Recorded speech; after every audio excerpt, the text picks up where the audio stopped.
Kamusta? Welcome sa Recap PH, kung saan nagre-recap tayo ng mga paborito nating manhwa, manhwa, at manga. Samahan niyo akong magbalik tanaw sa mga astig na pangyayari sa mundo ng comics, at tumuklas ng mga bago nating magiging paborito. Huwag kalimutang mag-subscribe para lagi kang una at updated sa mga bagong video. Simulan na natin.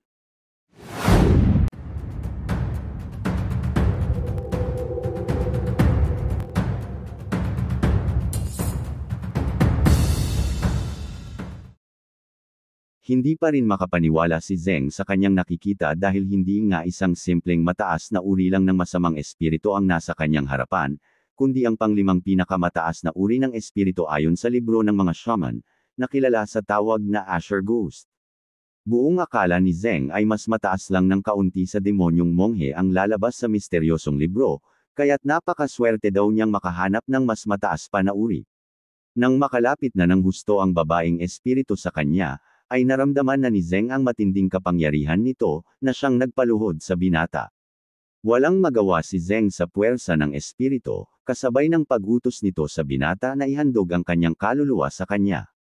Naalala ni Zeng ang nilalaman ng libro ng shaman patungkol sa mga Asher Ghost, na silang araw ay mga matatandang espiritu na punong-puno ng galit, at mahigit sa 100 taon na ang tanda. Ang kapangyarihan ng mga Asher Ghost ay malawak ang nasasakupan, at kayang saktan ng mga tao sa pamamagitan ng mga ilusyon. Lubhang mapanganib ang ganito kataas na uri ng masamang espiritu, at kinakailangan ng 10 shaman para matalo ito. Ilang sandali pa ay muling nagsalita ang espiritu na tinatanong sa binata kung bakit hindi niya pa iniaalay ang kanyang katawan. Hindi naman nagpasindak ang ating bida, at sinabing kahit anong uri ng mataas na espiritu pala, ay walang magagawa kung wala silang katawan na makukuha. Habang unti-unting bumabangon ang binata, ay sinabi nitong kailangang sapilitang kunin ng masamang espiritu ang kanyang katawan, kung nais niya itong mapasa kanya. Tahimik na pinakinggan ng espiritu ang mga sinabi ni Zeng, pero inatake niya ang binata gamit ang dugo sa paligid. Mukhang hindi nagustuhan ng espiritu ang pagiging mayabang ng binata, at muling niya itong inatake. Sapol ang binata sa mukha sa pagkakataong ito, at natuklap ang balat sa kanyang kaliwang mukha. Ang mga hangal na mortal nga raw na gaya ni Zeng, ay hindi karapat-dapat na sayangan ng maraming panahon. Muling ipinaunawa ng espiritu sa binata na wala siyang magagawa laban sa kanya, kaya't mas mabuti kung ibibigay niya na lang ng kusa ang kanyang katawan. Pero walang balak na sumuko na lang basta ang ating bida, at kahit nahihirapan ay pilit pa rin itong tumayo pagkatapos ng isang malakas na pag-atake. Hindi nga raw isang ordinaryong binata si Zeng dahil nagawa pa rin itong tumayo, sa kabila ng pinsalang natamo niya sa kamay ng espiritu. Dahil sa ipinakita ng binata ay napagpasyahan ng espiritu na bigyan siya ng isang kasunduan, at gagawin niya ang isang hiling ni Zeng kahit ano pa man ito. Tinanong naman ni Zeng kung bakit siya binibigyan ng pagkakataon, at agad na sumagot ang espiritu na konsiderasyon niya daw ito para sa binata. Wala nga raw mapapala ang espiritu kung magpapatuloy pa siya sa pag-atake, at mauuwi sa wala ang kanyang pagkakataong magkaroon ng katawan na magagamit kung mapipinsala ng husto ang kaluluwa ni Zeng. Sandaling tinanong ng binata kung ano ang mangyayari kapag hindi siya pumayag, at sumagot naman ang espiritu na hahanap na lang siya ng ibang katawan pagkatapos patayin ang binata. Masaya namang tinanong ng espiritu sa binata kung ano ang kanyang kahilingan, nang sabihin ito na mayroon nga siyang isang nais makuha. Halata nga raw kay Zeng na hindi madali ang naging buhay nito, kaya kung may nagtraidor o may pumatay daw sa kanyang kapamilya, ay walang awa niya raw na papatayin para sa binata. Ilang sandali pa ay nakangiting sumagot si Zeng na ang gusto niya'y tumigil sa pagsasalita ang espiritu, at tahimik na maging alipin niya. Galit na galit ang masamang espiritu sa sinabi ng binata, at sinabing mas lalo niya itong pahihirapan. Mukhang gagamitin na ng masamang espiritu ang pinakamalakas niyang atake laban kay Zeng, sabay tanong kung makakaya daw bang tiisin ng binata na magkapira-piraso ang kanyang katawan. Habang unti-unting nalulunod si Zeng sa dugo na galing sa atake ng espiritu, ay dahan-dahan niya ring nauunawaan ang pagkakaiba nito sa totoong dugo na pamilyar sa kanya. Ibang-ibang araw ang pakiramdam ng dugo na kanyang nalasap, noong mga panahong tinatawag pa siyang slaughtering side ghost. Dahil mas malala pa sa totoong dugo ang kanyang nararanasan ngayon, at walang kahit anong senyales ng buhay, ay mabilis na naunawaan ng binata na ang lahat ng ito ay ilusyon lamang. Ilang sandali pa ay nasira na ng binata ang ilusyon ng masamang espiritu, at hindi makapaniwala ito na nagawang malabanan ni Zeng ang kanyang pinakamalakas na atake. Tumilapon ang espiritu sa lakas ng puwersa matapos sirain ng binata ang kanyang ilusyon, at sinabing imposible nga raw ang nangyayari. Tahimik na nakatingin sa kanya si Zeng, na parabang walang nangyari dahil walang kahit isang pinsala ang makikita sa katawan nito. Agad na bumangon ang babaeng espiritu, at ginamit ang kanyang kapangyarihan para subukan kung tama ba ang hinala niya. Hindi madaling matalo ang kanyang pinakamalakas na atake, kaya't sigurado siyang may kakaibang nangyayari sa binata, pero bago pa man makalapit ang kanyang kapangyarihan ay mabilis itong nawala. Dito na napatunayan ng babaeng espiritu na hindi na nga epektibo ang kanyang mga ilusyon kay Zeng, dahil taglay na ng binata ang kumpletong kontrol sa kanyang pandama. Ang kakayahang magamit ang 5 pandama ng tao bilang panlaban sa mga ilusyon, ay isa sa mga abilidad ng isang master sa martial arts, kaya hindi maintindihan ng espiritu kung paanong nagawa ito ng binata, gayong hindi naman siya isang martial artist. Magiging posible lang daw ito, kung si Zeng ay ipinanganak na taglay ang mga katangian ng isang master sa martial arts. Ilang sandali pa ay bigla na lang tumawa ng malakas ang binata, at hindi naman ito nagustuhan ng babaeng espiritu. Pinaalala niya sa binata na ang nagawa lang nito ay makatakas sa kanyang ilusyon, pero hindi pa rin daw siya ligtas sa kanyang sitwasyon. Mabilis namang nilinaw ng binata na iba ang dahilan ng kanyang pagtawa, at sinabing mayroon daw siyang isang nakakatuwang ideya. Ayon nga raw sa nabasa niya sa isang libro ng matandang shaman, malaki ang tsansa na ang mas matatandang espiritu ay may isang bagay kung saan sila konektado, o nagsisilbing sisidlan ng kanilang espiritu.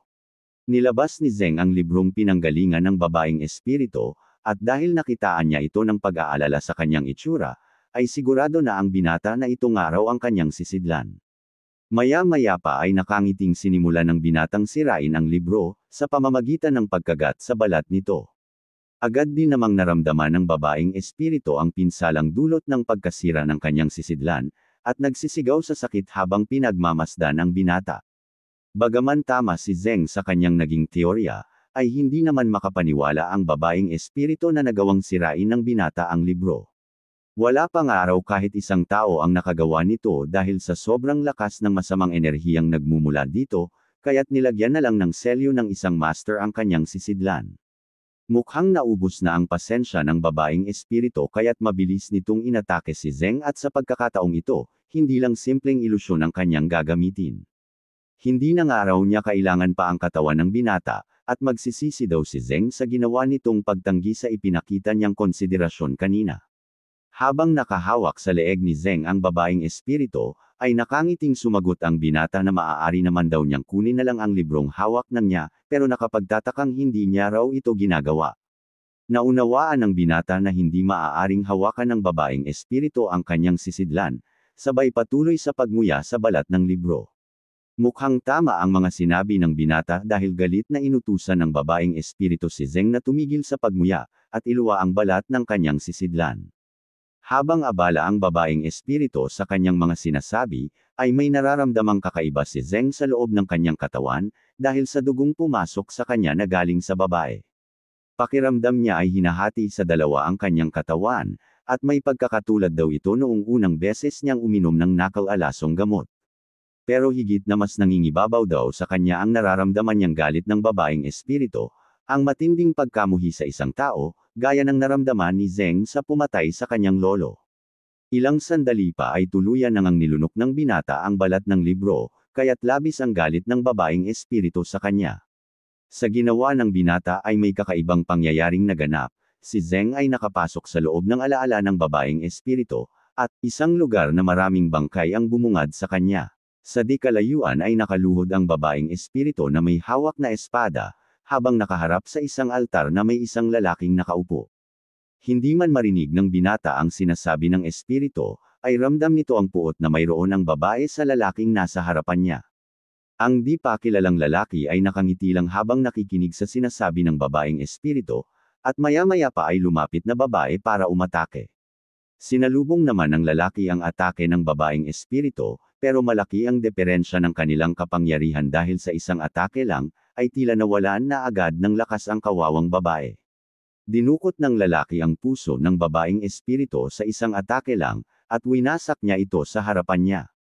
Bigo ang babae sa kanyang paghihiganti, at habang nahuhulog pababa sa altar ay mabilis siyang sinundan ng mga martial artist na tagasunod ng lalaki. Pinalibutan ng babaeng espiritu ng mga martial artist, habang may hawak-hawak na patalim ang bawat isa, sabay-sabay nilang pinagsasaksak ang kawawang babae. Nasaksihan itong lahat ni Zeng, at habang unti-unting lumalapit ang binata sa kinaroroonan ng babae, ay isang libro ang kanyang nakita sa gitna ng wasak-wasak na katawan nito. Ilang sandali pa ay nagising na si Zeng sa tila ba isang masamang panaginip na kanyang pinanggalingan, dahil sa malakas na sigaw na kanyang narinig. Tinanong pa ng binata kung ano ang nangyari, at ilang sandali pa ay napansin na ang kulay pulang tali na nakakabit sa kanyang katawan. Nang sundan niya ito para malaman kung ano ang kabilang dulo, ay ang babaeng espiritu ang kanyang nakita na nagsisigaw dahil hindi nito matanggap na naging tagasunod na espiritu siya. Galit na inatake ng babaeng espiritu ang ating bida, at habang nakasakal siya sa leeg ni Zeng ay mabilis nitong ipinag-utos na alisin ng binata ang tali sa kanilang dalawa. Pero ilang sandali lang ay lumabas na ang marka ng mahigpit na pagkakasakal sa kanyang leeg, senyales na konektado na sila ngayon ng binata kaya't hindi niya na maaring basta na lang saktan ito, dahil mapipinsala rin ang kanyang espiritu. Labis ang inis ng babae na naglalakad palayo, habang si Zeng naman ay naunawaan ng hindi na siya pwedeng saktan nito. Maya-maya pa ay kinausap na ni Zeng ang babaeng espiritu, at sinabing kailangan daw nilang magpakilala sa isa't isa ng maayos dahil magiging magkasama na sila simula ngayon. Naunang nagbigay ng kanyang pangalan ang ating bida, at agad niya ring tinanong sa babaeng espiritu kung ano ang kanyang itatawag dito, pero hindi siya nito iniimikan. Dahil hindi sumagot ang espiritu ay sinabi ng binata na tatawagan niya na lang ito sa pangalang gusto niya, at ilang saglit pa ay nagbanggit ng isang nakakatawang pangalan. Mabilis na nag-react ang espiritu, at halata sa itsura nito na hindi niya nagustuhan ang tinawag sa kanya ng binata. Tawang-tawa naman si Zeng habang pinapanood ang babaeng espiritu na nanggagalaiti sa galit. Muli niyang tinanong ang babae kung ano ang dapat niyang itawag dito kung hindi nito gustong matawag sa nakakatawang pangalan, pero nagmatigas pa rin ang espiritu at sinabing ayaw niyang kausapin ang binata. Tila sumuko na si Zeng at hindi na pinilit pa ang babae, napagpasyahan niyang tawagin na lamang ito base sa kanyang estado ng pagiging espiritu, at tinawag niya itong Asher Ghost. Mukhang hindi naman tutol ang babaeng espiritu sa itinawag sa kanya, pero hindi rin naman ito nagpakita ng pagsang-ayon. Masyadong araw mataas ang tingin nito sa kanyang sarili, at naunawaan ng binata na hindi niya ito puwersahang mapapasunod, kaya't kailangan niyang dahan-dahan na mapaamo ito. Ilang sandali pa ay muling pinulot ng binata ang librong pinanggalingan ng babaeng espiritu, at tinanong sa kanya kung alam nito ang nilalaman ng libro. Sumagot naman ang babaeng espiritu na wala siyang kilalang kahit sino na tinatawag na Asher Ghost, wala rin daw siyang pakialam sa sinasabi ni Zeng kaya't ayaw niyang kausapin siya nito. Wala nang nagawa ang binata sa tindi ng ugali ng babaeng espiritu, at binuksan na lang ang libro para makita at suriin ang mga nakasulat dito. Nang makita ni Zeng ang nilalaman ng libro, ay mabilis nitong napansin na nakasulat ang mga titik gamit ang dugo ng tao. Nakuha ng araw ng librong ito ang interes ni Zeng, dahil hindi nga lang yari sa balat ng tao ang nakabalot dito, dugo pa ng tao ang ipinangsulat sa mga letra nito. Pero kahit anong gawin niyang basa sa mga nilalaman ng libro ay hindi niya talaga ito maintindihan, habang aliw namang pinapanood ng babae ang binata. Alam ni Zeng na walang balak tumulong ang babaeng espiritu, at sinabi sa sariling wala na siyang magagawa kundi gawin ang kanyang makakaya. Ilang sandali pa ay nag-umpisa ng basahin ni Zeng ang salitang nakasulat sa libro, at mabilis na napalingon ang babaeng espiritu sa binata. Mukhang tama ang ating bida sa pagkakabasa sa mga salita rito, base sa naging reaksyon ng espiritu, at maya-maya pa ay tila ba nagsisimula ng maipon papunta sa binata ang enerhiya sa paligid. Nagpatuloy pa ang binata sa pagbasa sa libro hanggang sa unti-unti nang dumidikit sa kanyang palad ang balat ng nito, at labis ang kanyang pagtataka nang mapansin ito. Napalingon naman agad siya nang biglang nagtanong ang babaeng espiritu, kung papaano niya nagawa ang ritual ng pagbibigkis. Walang ideya ang binata sa sinasabi ni Asher Ghost, pero duda siyang may kinalaman ang pagdikit ng libro sa kanyang palad sa binanggit ng babae. Ilang sandali pa ay nakaramdam na ng matinding sakit si Zeng sa kanyang katawan, at ganun din ang babaeng espiritu kaya't mabilis nitong inutos sa binata na panandalian munang pigilin ang kanyang paghinga. Kasabay nito ay kailangan niya rin daw na mag-focus, at huwag munang mag-isip ng kahit anong bagay na mabilis namang sinunod ng binata. Maya-maya pa ay tumigil na ang ritual, at hindi naman makapaniwala ang babaeng espiritu kung gaano kabilis niya itong nagawa. Naalis na sa pagkakadikit sa palad ni Zeng ang librong hawak niya, at di maiwasan ng babaeng espiritu na mamangha sa ginawa ng binata, dahil hindi nga raw madaling makatakas kapag hindi nagawang maayos ang ritual ng pagbibigkis. Mas lalo nga raw na imposible ito sa isang tao na walang alam sa martial arts, at himalang may ideya rin ang binata sa tuntunin ng ritual. Nakangiting sinabi ng babaeng espiritu sa sarili na nakakakita siya ng mga bagay na interesante sa unang pagkakataon pagkatapos niyang mamatay. Tuluyan nang nakaligtas ang binata sa kapahamakan, at mabilis na tinanong sa babaeng espiritu kung ano raw ang nangyari dahil halos malagutan na siya ng hininga kanina. Ipinaliwanag naman ng espiritu na hindi na kontrol ng maayos ng binata ang ritual kaya nagkaganon, at hindi rin daw tama ang kanyang paghinga habang ginagawa ito. Pabirong sumagot si Zeng at sinabing masaya siya na sumasagot na ngayon sa tanong niya ang babae, pero hindi ito nagustuhan ng espiritu at mabilis na sinabing napilitan lang siyang tumulong kanina, dahil mapipinsala rin siya sa hindi pag-iingat ng binata sa kanyang ginagawa. Nagpatuloy sa pagtatanong ang binata tungkol sa ritual, at ganun din ang ginawang pagsagot ng babaeng espiritu sa kanyang mga katanungan.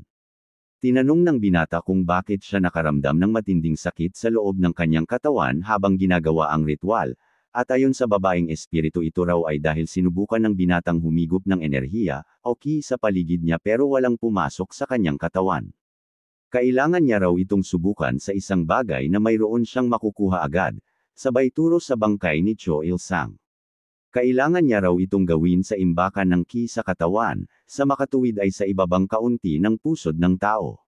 Matapos kunin ang bangkay ng escort at may handa ito sa kanyang harapan, ay muling susubukan ng binata ang ritual base na rin sa pagtuturo ng babaeng espiritu.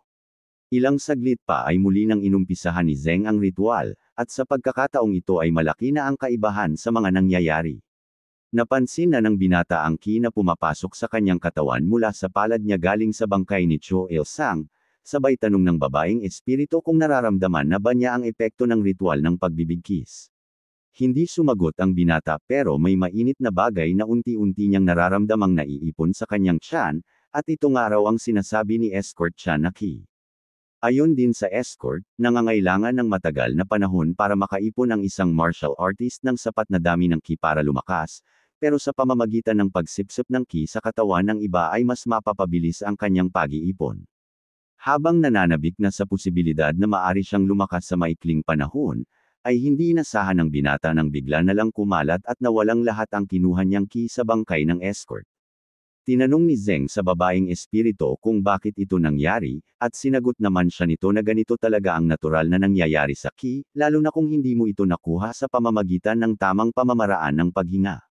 Kung nais ng binata na makaipon ng ki na hindi nawawala, ay kailangan niyang gawin ito sa natural na paraan, nang sa gayon ay magkaroon din ito ng kakaibang katangian.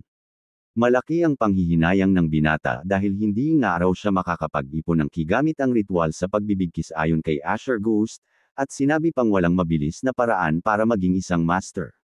Pero hindi naman daw dapat isipin ng binata na hanggang dito lang ang magagawa ng unang hakbang sa ritual ng pagbibigkis, dahil kahit na hindi niya ito mapanatili sa kanyang katawan ng matagal, ay maaari niya pa rin na magamit ang ki na kanyang nakuha ng mabilisan. Bagaman hindi raw ito madali lalo't walang ideya ang binata kung paano magpaikot ng ki sa katawan, posible pa rin naman ito sa pamamagitan ng isipan ng tao. Pero duda ang espiritu na magagawa ito ng binata ngayon dahil kinakailangan ng teknik sa pagpapaikot ng ki para magawa ito ng maayos. Malaki ang potensyal ni Zeng pero imposible nga raw na magawa niya ito agad. Pagkatapos magpaliwanag ng babaeng espiritu ay agad na sinubukan ni Zeng ang sinabi niya, at makikita na unti-unting pumupunta sa palad ng binata ang ki na kanyang nakuha. Nanlaki ang mga mata ng babae dahil muli na namang nahigitan ng binata ang kanyang inaasahan, kasabay ng pagsuntok ni Zeng sa isa sa mga haligi ng bulwagan gamit ang ki sa kanyang kamao, at nahati ito sa dalawa.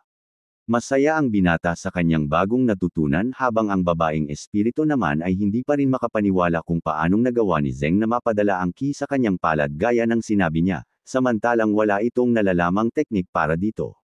Dagdag pa ng babae, maraming talentadong tao na siyang nakilala noong nabubuhay pa siya, pero ngayon lang siya nakakita ng binata na sobrang bilis matuto. Bukod pa rito, kahanga-hanga rin daw na nauunawaan ng binata ang totoong pakinabang ng teknik, nang sabihin ito na mas madali siyang makakapatay ng tao kapag natutunan niya ito ng buo. Nagpatuloy ang binata sa pagtatanong sa babaeng espiritu, at binanggit ang tungkol sa ikalawang bahagi ng mga ritual. Pero bago pa man ito aksidenteng masagot ng babaeng espiritu, ay mabilis siyang tumigil at sinabing muntik na siyang mauto ni Zeng, hindi niya raw gagawan pa ng pabor ang binata. Tumalikod ang babaeng espiritu sabay sabi sa sariling masyado siyang nawili sa binata dahil mabilis nitong natututunan ang mga sinasabi niya, at ngayon ay naintindihan na daw niya ang pakiramdam ng mga master na may mga disipulo. Nang hinayang naman si Zeng dahil marami pa sana siyang gustong itanong kay Asher Ghost, kasama na rito ay ang malamig na enerhiyang nararamdaman niya sa kanyang mga kamay, pero ipagpapalibon na lang muna niya ito dahil mukhang wala ng balak ang babae na kausapin siya. Hindi rin naman daw masama na alamin niyang mag-isa ang ibang mga bagay na gusto niyang matutunan, at maya-maya pa ay niyaya na ng binata si Asher Ghost na umalis. At dito muna natin panandali ang tatapusin ang ating video. Maraming salamat sa panunood hanggang huli. Huwag kalimutang mag-subscribe para sa mga susunod pang kabanata ng ating serye. Hanggang sa susunod na video.